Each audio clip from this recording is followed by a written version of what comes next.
ছোট ছোট পুঁতি, শাঁখের টুকরো, সুতা আর একটু ধৈর্য, এই সাধারণ জিনিসগুলো দিয়ে গড়ে উঠছে একের পর এক আকর্ষণীয় গহনা। পাশে ছড়িয়ে থাকা উপকরণ আর ধাপে ধাপে জোড়া লাগানোর কাজ, চোখের সামনে তৈরি হচ্ছে নতুন কিছু।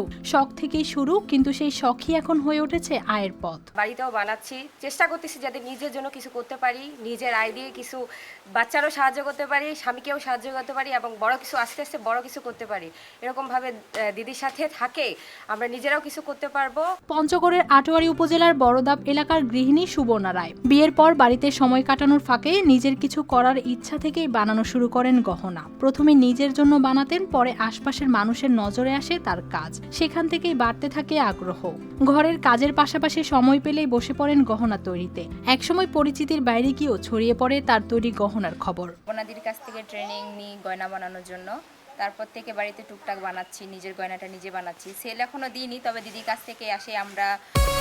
প্রতিদিন গোসলে সিরামের উজ্জ্বলতা মেরি সিরাম সোপ বার শিখি।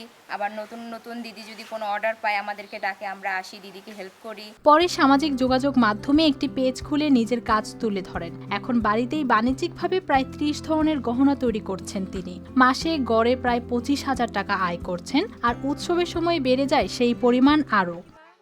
তাদের শাড়ির ড্রেস আপের কালার বা ডিজাইন আমাকে বলে দিলে আমি সেই অনুযায়ী তাদেরকে কাস্টমাইজ করে গয়না বানিয়ে দিই।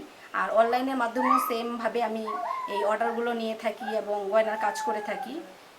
এভাবে আমার মান্থলি 20 থেকে 25,000 টাকার মতো সেল হয়। সুবর্ণা রায় শুধু নিজের কাজ করেই থেমে থাকেননি, শিখিয়েছেন আশপাশের আগ্রহী নারীদেরও গহনা তৈরির কৌশল। সুবর্ণা রায়ের এই যে উদীয়মান উদ্যোক্তা হিসেবে তাকে অভিনন্দন জানাচ্ছি। তার যদি কখনো কোনো প্রয়োজন মনে করে উপজেলা প্রশাসন থেকে তার সাহায্য প্রয়োজন, সেক্ষেত্রে আমরা সর্বদা চেষ্টা করব তার পাশে থাকার।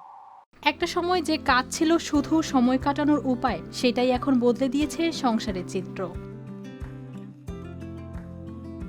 News desk, RTV।